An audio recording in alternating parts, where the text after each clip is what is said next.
Hey, what's up? Sorry this is late, but better late than not there, I guess. So yeah, here's my project. You can see it's working. I mean, they're animating. They're going as slow as humanly possible across the screen, of course. Um, but yeah, you'll see. I didn't know exactly what margin I should make them stop or go the other way, but yeah, hits one way, goes down the other way. Yeah, I'm sure that's enough proof. Whatever. So within game, I'll just walk through it. First, you make the grid, and then your various game sprites. Make all the managers. They're all singletons, so you only never need the one. For the proxy, I made 55 because initially that's going to be your first like set of aliens, whatever. So then you add the textures. Yeah, add the images using the textures, and you create the sprites using the images, which use the textures. Then you have the sprite box manager, which I don't really use yet, but I'm sure I will with the collisions and whatnot. Then the sprite batches, so you add or you start adding the sprites names to the batches, right? And essentially I'm not actually doing anything really at this point, but all that gets used when you use the grid or the factory. So I have the factory use the different sprite batches, and then I attach those to the grid. So yeah, this is how I made my grid. Yeah, it's kind of nice because the factory just makes them all. You don't have to have separate variables within the game part to actually have a handle on them. The way that I did the animation is I had 3 different animation sprites, and since the crab, squid, and octopus are all essentially it's the same type of animation, I just had it cycle through at 0.5 the different images. And one thing I did not do for this project, but I will for the next drop, is the priority queue.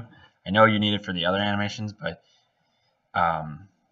yeah, I didn't have enough time to get to it, and I knew that it would work with just the 2. So within my where is it timer? Oh yeah, so it's a command. The event is a command.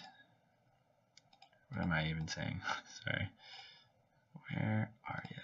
Oh yeah, here we go. Animation sprite. Yeah, so it just cycles through the 2 instead of actually knowing the priority using the delta time.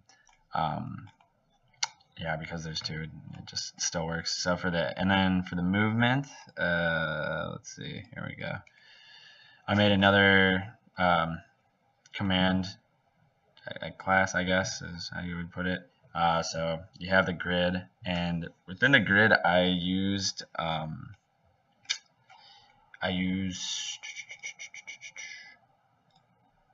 yeah, so I made a class called the alien grid, and it's basically just a composite or a component, but I had floats within it to track where it actually was. So I just made it far left, like ridiculously high. So then when you add to the grid, when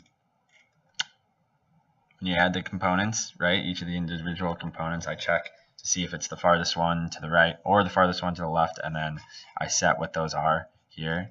And then within the move method, which is called from the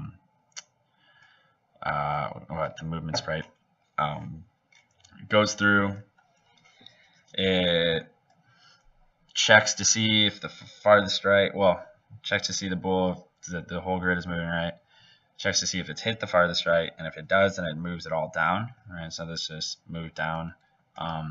If not, then it moves each of them right, so each component of it is moving right, and that's within game object. And I'm pretty sure it's just like a +5 or something. And I also add to what the farthest right and the farthest left are in those. Oh yeah, I just had an update because I wanted to compartmentalize it. That's right. What is this? Game object update. I honestly do not remember where I put all that stuff. Oh, it was within the crab and the, yeah. So if the ship has like a different move right, or move left, right, I can change that, and then I can theoretically like change the speed of the aliens based on what they are. So yeah. So basically it just calls this and then it updates it. And then I don't know if there's anything else really. Yeah, so the update is really literally just, you know, these two lines. Does all the timer events, so the movement and the animation, each update, and it updates each of the objects, so basically pushes it. And then Sprite Batch Manager holds all the sprites because of the way the factory works, so it attaches it to the Sprite Batch and the grid at the same time. And so that holds all the images, or all the sprites rather, and draws them all to the screen when that's done. So I think that's pretty much it. I know you gotta watch a bunch of these, so don't want to keep you waiting. All right.